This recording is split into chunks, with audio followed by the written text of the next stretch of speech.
శ్రీదేవి భాగవతము. సూతుడు సౌనకాది మహామునులకు దేవీ భాగవతాన్ని ఇలా వివరిస్తున్నాడు. పూర్వం ప్రళయకాలంలో స్థావర జంగమాత్మకమైన ప్రాణికోటి యావత్తూ నాశనమైపోయింది. లోకమంతా సముద్రంగా మారిపోయింది. తర్వాత పంచభూతాలు పుట్టాయి. నేను పద్మంలోంచి పుట్టాను. అప్పటికి సూర్యుడు, చంద్రుడు, చెట్టు, కొండలు ఏమీ కనబడలేదు నాకు. నేనెలా పుట్టాను? నన్నెవరు రక్షిస్తారు? ఈ నీళ్లకు ఆధారమేది? ఎక్కడ భూమైనా కనబడదేమిటి? భూమి లేకపోతే బురదలా వస్తుంది. బురద లేకపోతే పద్మం ఎలా పుట్టింది? కాబట్టి నిక్కచ్చిగా ఈ నీళ్లలో ఎక్కడో భూమి ఉండే ఉంటుంది అనుకున్నాను. అలాంటి ఆలోచనలతో నీటిలోకి దిగి భూమి కనబడుతుందేమో అని 1000 సంవత్సరాల పాటు వెతికాను. అంతలో తపస్సు చెయ్యి అని వినబడింది ఆకాశవాణి. గబగబా పద్మం మీదకొచ్చి కూర్చుని 1000 ఏళ్ల పాటు తపస్సు చేశాను. అప్పుడు సృష్టించు అని మళ్ళా వినబడింది ఆకాశవాణి. ఏం సృష్టించాలి, ఎలా సృష్టించాలి అని ఆలోచిస్తూ ఉంటే మధుకైటపులు దాపరించారు. సరే, ఆ పరాశక్తి అనుగ్రహంతో విష్ణుమూర్తి వాళ్ళని చంపేసిన కదా నీకు తెలుసు కదా. అవధానంతరం శివుడు కూడా వచ్చాడు మా దగ్గరికి. మేం ముగ్గురం ఆకాశంలో అమ్మవారిని చూశాం. అంజలి గట్టించి ప్రార్థించాం. త్రిమూర్తులారా, మీలో బ్రహ్మ సృష్టి చేయాలి, విష్ణుమూర్తి పాలించాలి, శివుడు సంహరించాలి. మీ నివాసాలు మీరు ఏర్పరచుకోండి. 4 విధాల ప్రాణుల్ని సృష్టించండి అంది ఆదిశక్తి. మేము ముగ్గురం ఆమెకు మరింత వినయంగా నమస్కారం చేశాం. శక్తిహీనులం తల్లి, మేము ఈ స్థితిలో. సృష్టి చేయడం ఎలాగా? ఎక్కడా విశాలమైన భూమి లేదు. అంతా జలమయంగా ఉంది. పంచమహాతత్వాలు లేవు.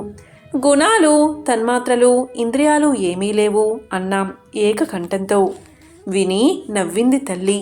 ఇంతలో ఆకాశం మీద నుంచి ఒక దివ్యమైన విమానం దిగింది. భయపడకుండా ఈ విమానం ఎక్కండి, మీకో అద్భుతం చూపిస్తాను అంది శక్తి. ఆ రత్నాల విమానాన్ని ఎక్కాం మేము. దానికి ముత్యాల జాలరులున్నాయి. చిరుగంటలతో అలంకరించబడి అత్యంత మనోహరంగా ఉంది ఆ విమానం. మేమెక్కి కూర్చోగానే భగవతి తన శక్తితో విమానాన్ని ఆకాశానికి ఎగిరించింది. బ్రహ్మాండాలు మనోవేగంతో ప్రయాణించి మా విమానం నీళ్లులేని చోటుకి వెళ్ళింది. అక్కడ భూమి ఉంది, చెట్లున్నాయి, వాటికి పళ్ళున్నాయి, పక్షులున్నాయి, మదేగాలున్నాయి, కొండలు కోనేర్లు ఉన్నాయి, నదులు నడబావులు ఉన్నాయి, పశువులున్నాయి, స్త్రీ పురుషులు ఉన్నారు.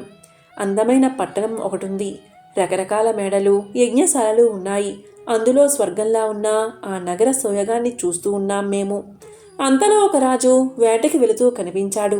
భగవతి తన విమానం మీద అక్కడ ఆపుపడింది. అంతలోనే పెద్ద గాలి వీచింది. ముహూర్త కాలంలో మరో మనోహరమైన ప్రదేశం చేరింది.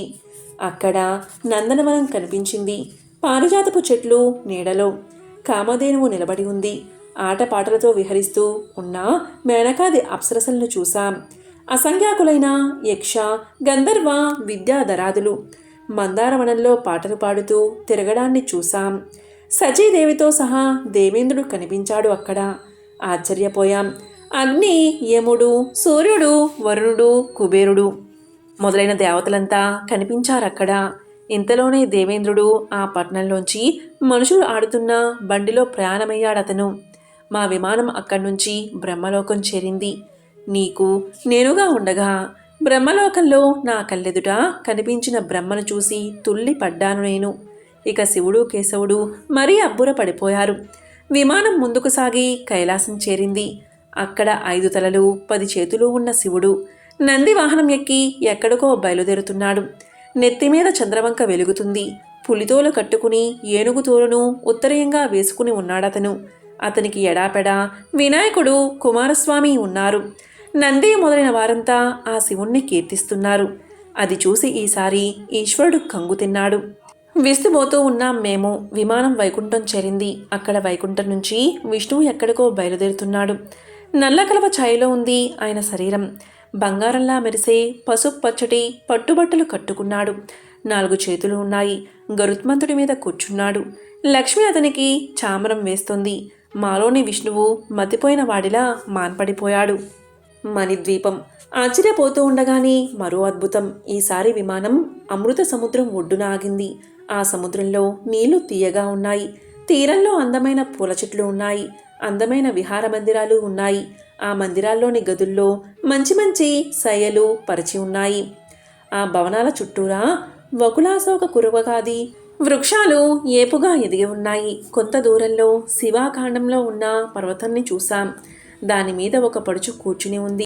ఎర్రటి బట్టలు కట్టుకుని ఉంది. ఆమె కళ్ళు ఎర్రగా ఉన్నాయి. పెదాలు ఎర్ర దొండపండుల్లా అందంగా ఉన్నాయి. సౌందర్యంలో లక్ష్మిని, కాంతిలో సూర్యమండలాన్ని తిరస్కరిస్తుంది. 4 చేతులు ఉన్నాయి ఆమెకి. పాస, అంకుశ, అభయముద్రలు ధరించి ఉందామె. అక్కడ పక్షులు హ్రీంకార మంత్రాన్ని జపిస్తున్నాయి. శ్రీ భువనేశ్వరి కుమారి ఆమె చెలికత్తెలు భువనేశ్వరి అని జపిస్తున్నారు. దేవకన్యలు, అనంగ కుసుమాది దేవీమూర్తులు ఆమె దగ్గరలో ఉన్నారు. షట్కోణ యంత్రపు మధ్య యంత్రరాజం మీద కూర్చుని ఉంది శ్రీ భువనేశ్వరి. అయితే ఆమె ఎవరనేది నాకు శివుడికి తట్టింది కాదు. ఓం ప్రథమంగా నాలో విష్ణువే తెలుసుకున్నాడు. ఈమె శ్రీ భువనేశ్వరి. ఆనంద ఆశ్చర్యాలతో అరిచినట్టుగా చెప్పాడు. ఈ భగవతే మనందరికీ మూల కారణం.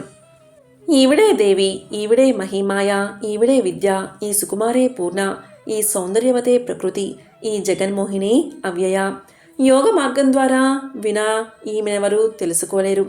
నిత్య సత్యస్వరూపిణి, పరాత్పరి, విశ్వేశ్వరి, సర్వమంగళ. సమస్తము ఈమె. అల్పులు ఈమెని ఆరాధించడమే అసాధ్యం. ఈ అమ్మే దేవగర్భ, తల్లే ఆదిమూర్తి. ఈ కళ్యాణి ప్రళయకాలమప్పుడు సర్వ ప్రాణుల లింగ శరీరాలను లీనం చేసుకునే అవ్యయ. అప్పుడు తాను ఏకాకిగా విహరించే మూలశక్తి. సర్వస్వరూపాయి భవానీగా దర్శనమిస్తోందిప్పుడు. కంట చూసేది జీవుడు, కనిపించేది బ్రహ్మాండం. దృష్టికి దృశ్యానికి కారణమైన మాయ ఈ సర్వేశ్వరే. మనం మొత్తం దేవతలు, దేవాంగనలు, లక్ష్మీ మనమంతా. కలిసిన ఈమెలో లక్షవంతు కూడా కాలేము. ఈమె దర్శన భాగ్యం లభించింది మనకి. మన తపస్సులు ఫలించాయి. మన బతుకులు చరితార్థము అయ్యాయి. మనం కృతార్థులు అయ్యాం.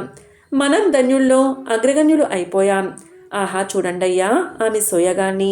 ప్రళయ మహాసముద్రంలో ఉన్న మర్రాకు మీద ఓలలాడించిన సౌందర్యం ఈవిడే.